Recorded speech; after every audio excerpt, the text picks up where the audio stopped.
As she set the plate in front of me, the server's fingers brushed my palm and left a tiny folded note behind.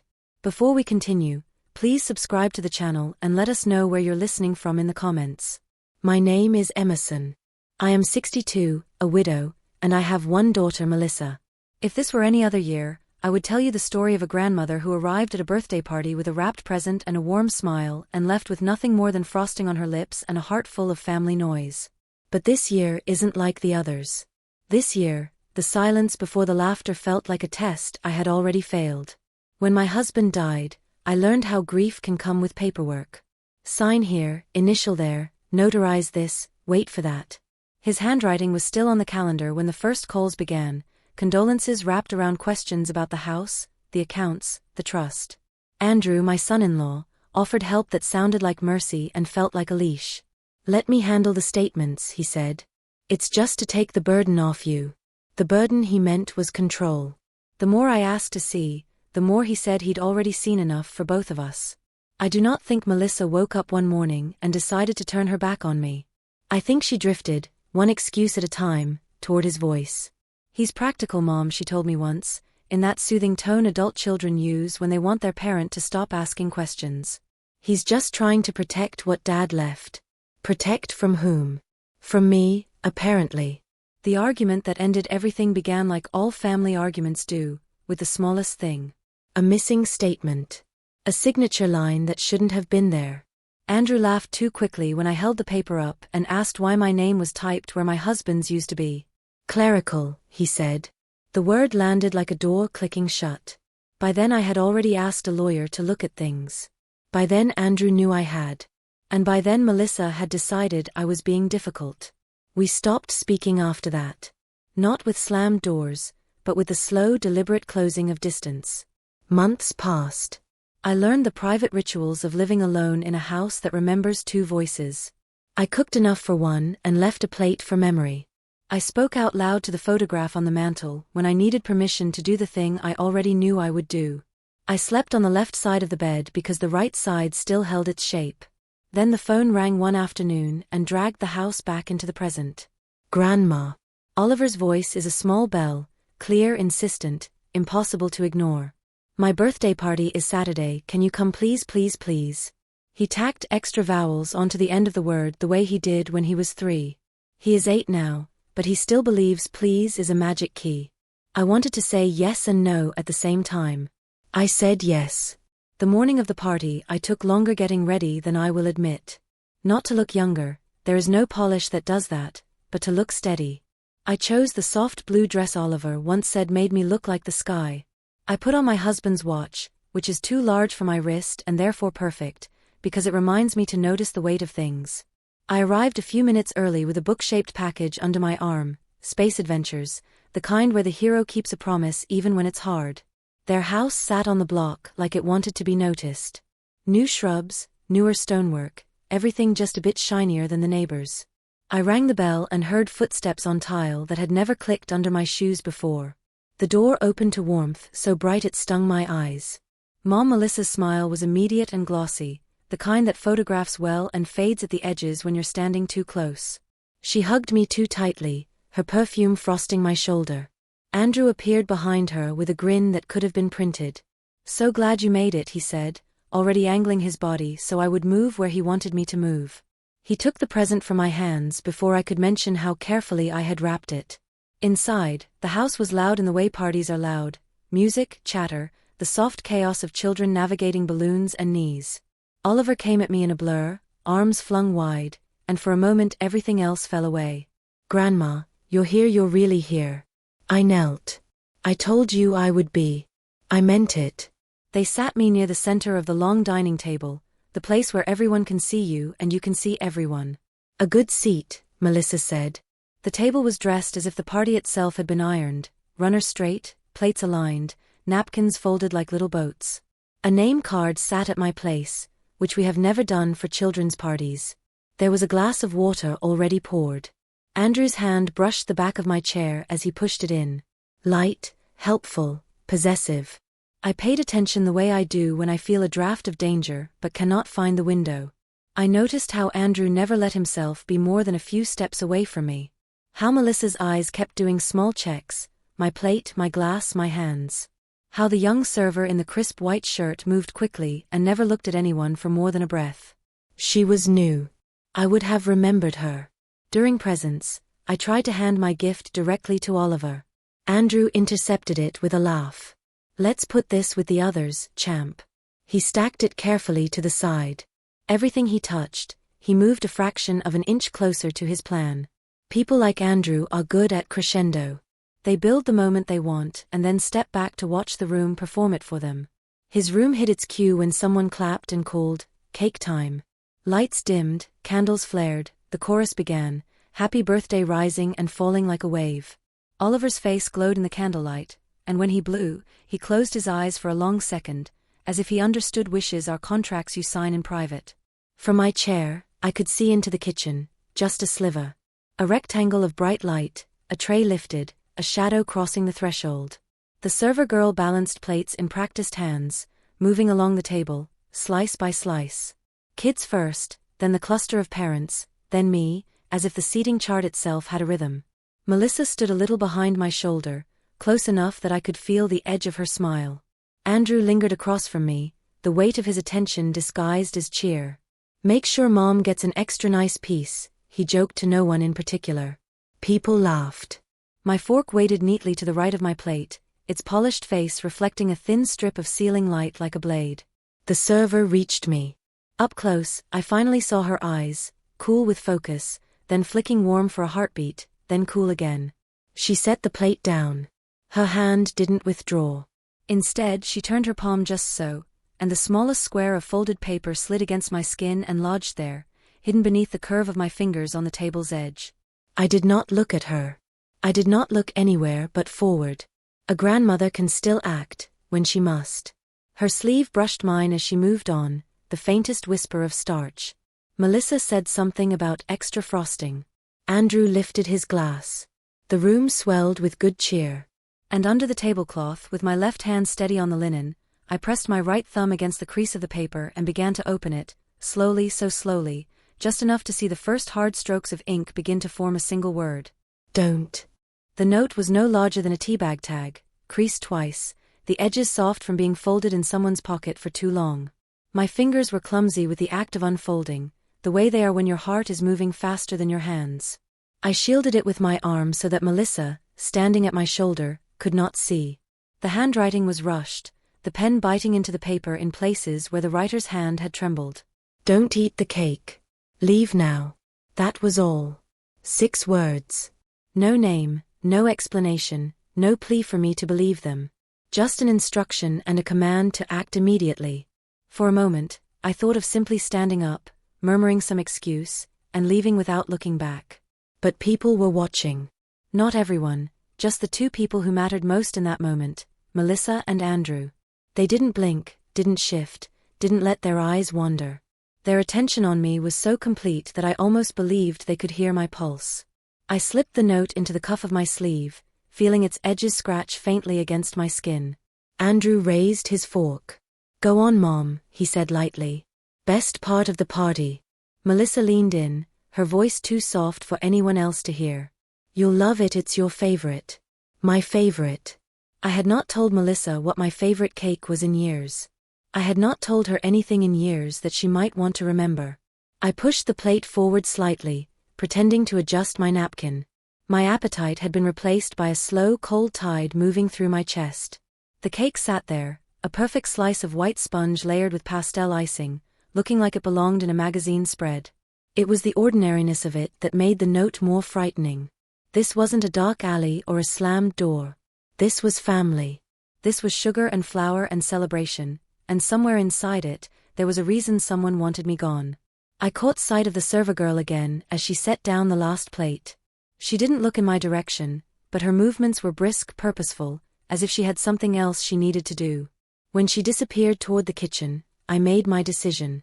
I think I'll get some water, I said, half rising from my seat. Melissa's hand touched my shoulder, light as a thread. There's water right here. I smiled. Yes, but I'd like a fresh glass.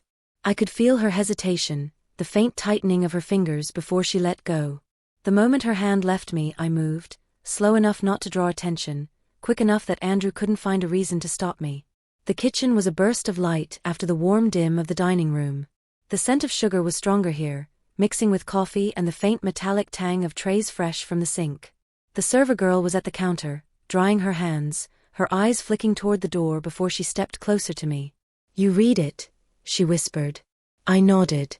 "Then listen to me, they've put something in your cake." It took me a second to process the words, not because I didn't understand them, but because hearing them out loud made them heavier. "They?" I asked. "Your daughter and the man she's married to," she said, her jaw tightening. "I overheard them in here before the party. They think it'll just make you sleepy, maybe confused enough that they can get you to sign papers tonight while everyone's gone." My stomach tightened, and not from hunger. "What papers?" I asked, though I already knew the answer in the hollow of my chest. "I didn't see, but they said once you signed, you'd have nothing left in your name." I gripped the edge of the counter to steady myself. Part of me wanted to storm back into the dining room and throw the cake in their faces, to demand an explanation, to shout until everyone heard. But the other part, the part that had lived through lawyers and estate documents and the long quiet cruelty of manipulation, knew better. Shouting made noise. Evidence made results. I drew in a breath, forcing my voice to stay low. "Can you keep that slice of cake for me? Somewhere safe." She nodded immediately. "I can put it in a take-home container, label it as leftovers." "Do it," I said. "And don't tell anyone I've been here." As she slid the plate into a small clear box, I felt the note still tucked against my wrist. The paper's edges pressed into my skin like a reminder. 6 words, and a question I wasn't ready to answer yet: how far was my own daughter willing to go to take everything from me? When the server disappeared into the back pantry to hide the container, I looked toward the swinging kitchen door. Somewhere on the other side, Melissa and Andrew were smiling for the room, waiting for me to take my first bite. I didn't walk back into that dining room right away. Instead, I stayed in the cool brightness of the kitchen for a moment longer, letting my heartbeat steady and my thoughts fall into order.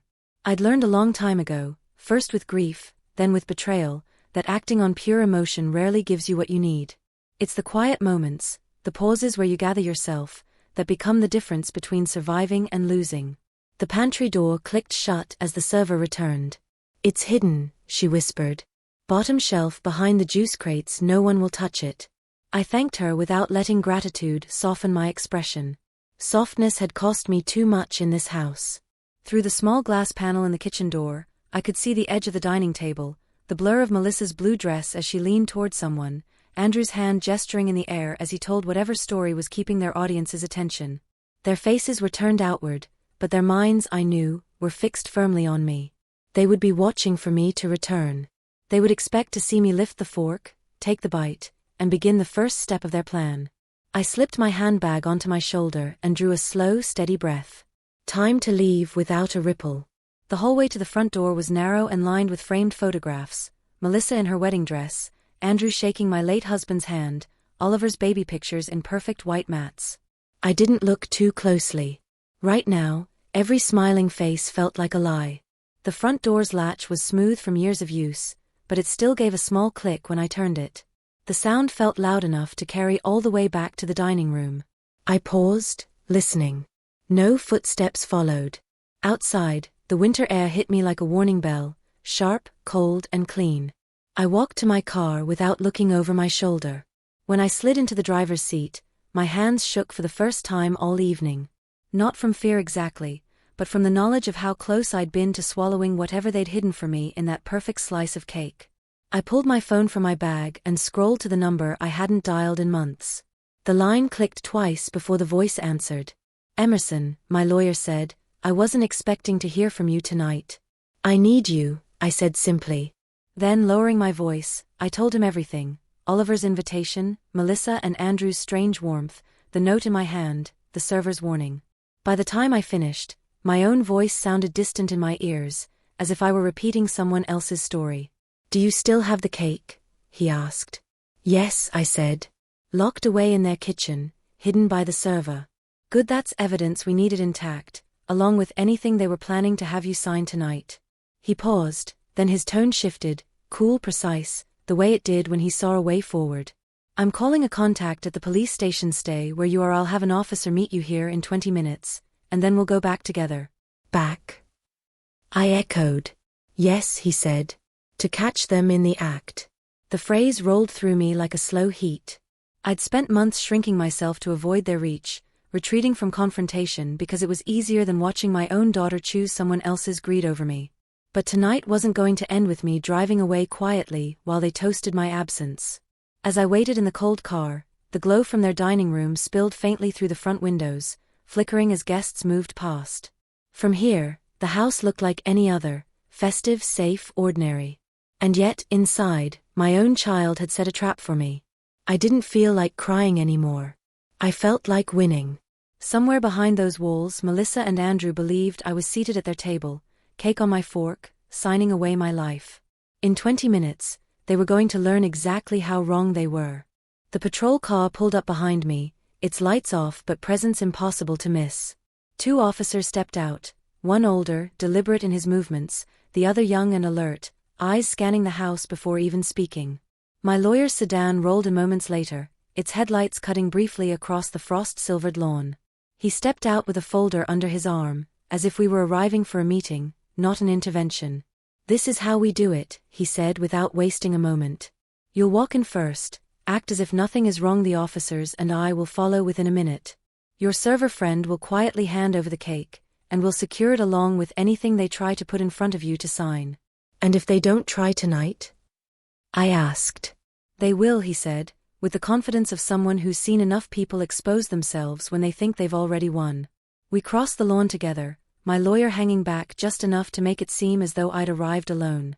When I opened the front door, the warmth hit me like a wave, and with it, the noise of celebration still in full swing.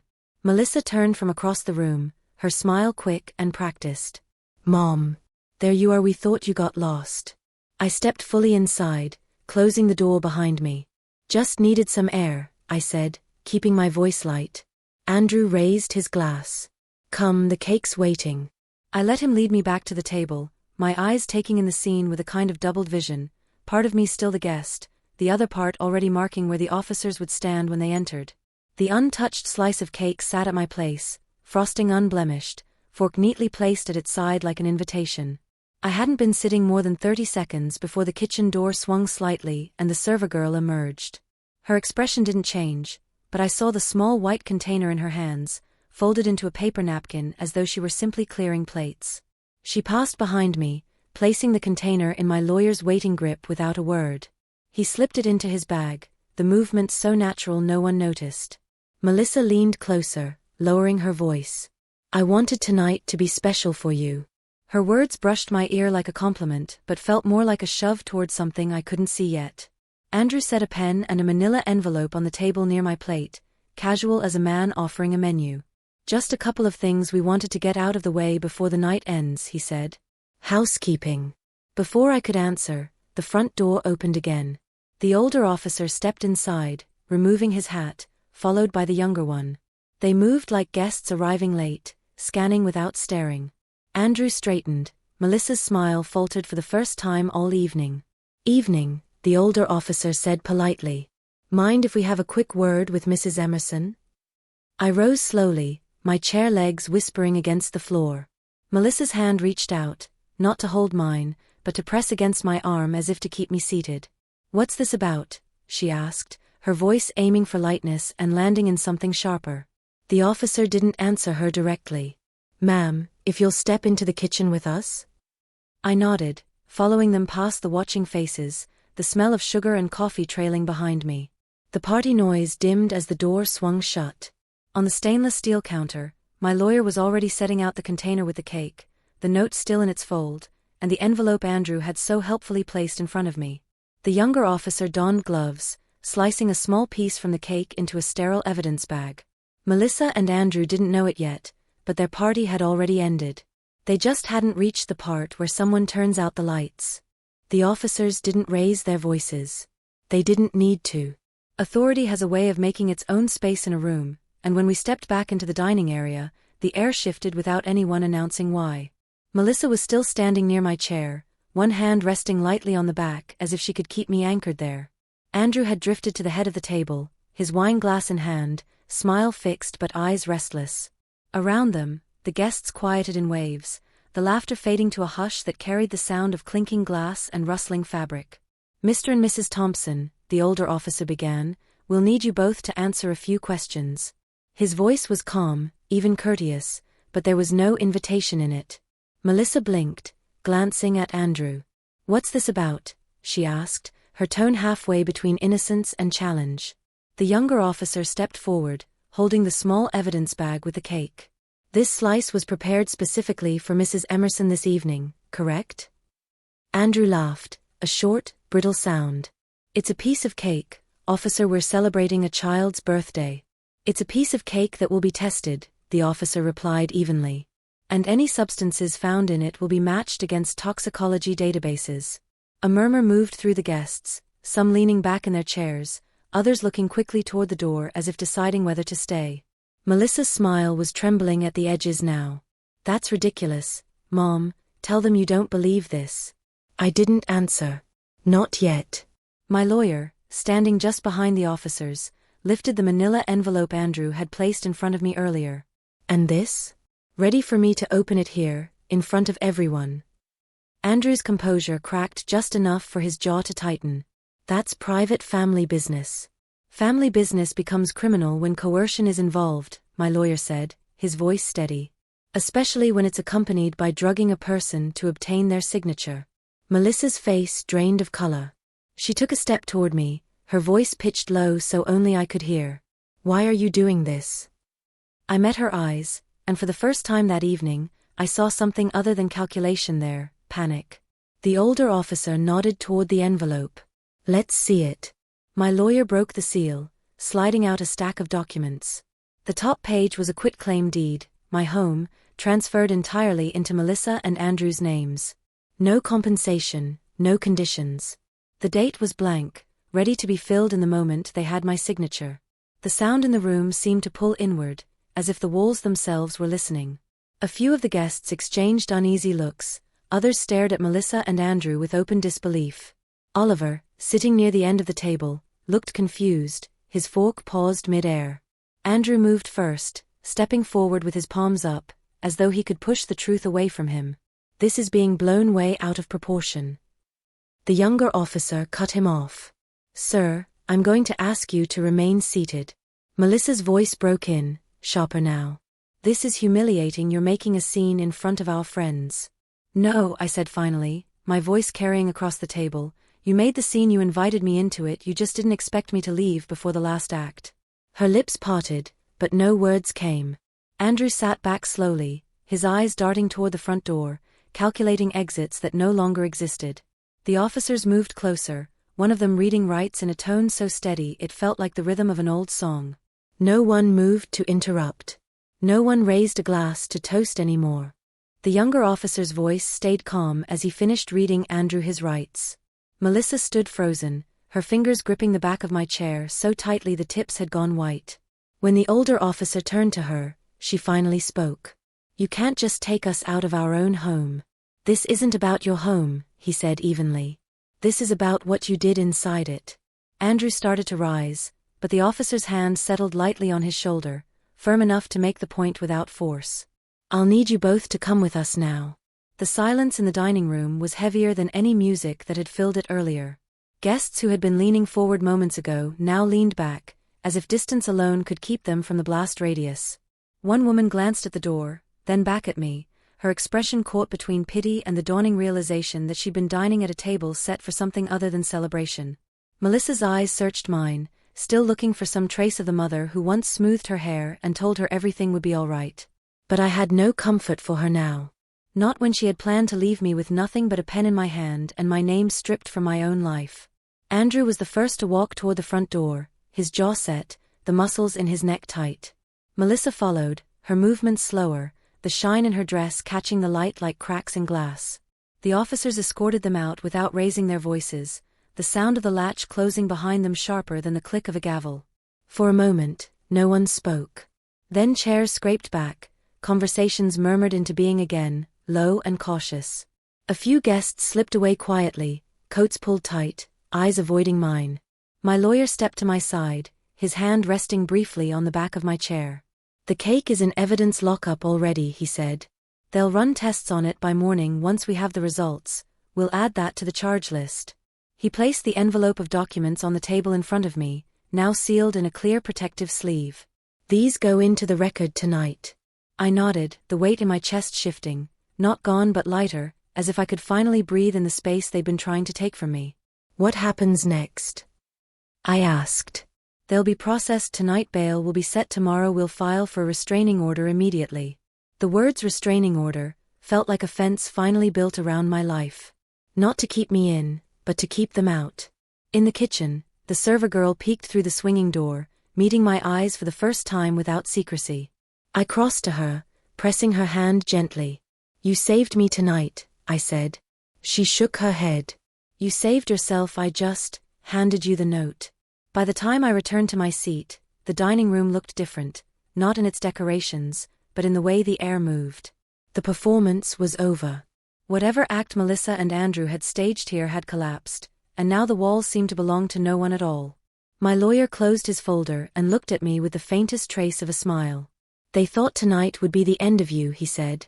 "But it's just the end of them." By the time the test results came back, no one could pretend the cake had been innocent. The report was blunt, a sedative strong enough to keep an adult groggy for hours, longer if mixed with alcohol. In other words, long enough for someone to press a pen into my hand and watch me sign away everything I owned. The prosecutor moved quickly. Between the toxicology, the documents, and the testimony from the server who had overheard them, Melissa and Andrew didn't have much room to maneuver. Fraud, attempted unlawful transfer of property, administration of a substance without consent, the list read like a ledger of betrayal. Their friends stopped visiting after the arrest. Some out of shame, others because they'd seen enough to know the story wouldn't end well for them. Even Oliver's school made quiet changes, class pickups handled by other relatives, invitations addressed directly to me instead of family. It hurt to see the confusion in my grandson's eyes, but I would rather explain the truth one day than let him grow up thinking silence was safety. My lawyer and I met in his office a week later, the winter light falling through the blinds in narrow stripes. The paperwork to secure my home, my accounts, and every remaining asset was spread across his desk. "This locks everything in your name," he said, handing me the final page to sign. "Permanently." I signed without hesitation. The pen felt heavier than it should have, but not from dread, from the knowledge that this time, the signature was mine alone, given freely, under my own power. When I left his office, the cold air tasted different. It wasn't just the end of a legal battle, it was the end of a season in my life where I had let someone else's greed define my days. Melissa and Andrew had tried to make me disappear inside my own life. Instead, they had erased themselves from it. Weeks later, I sat in my kitchen with a cup of tea, looking at the photo of my husband on the mantel. "I kept it all," I told him quietly. "Not just the house or the accounts, I kept myself. And to you, listening to my story now, I'll say this. It's not the size of the betrayal that determines who you are, it's what you do the moment you see it for what it is. You can walk away quietly, or you can turn back, gather your proof, and take back everything they tried to take from you. Even if they share your blood, even if you once loved them without question, you are still allowed to protect what's yours." My daughter and her husband thought the party would end with me powerless at their table. Instead, it ended with them in the back of a patrol car, and me walking out with my head high. I left that night with more than just my freedom. I left with a reminder I'll carry for the rest of my life. Family can be chosen. And so can victory.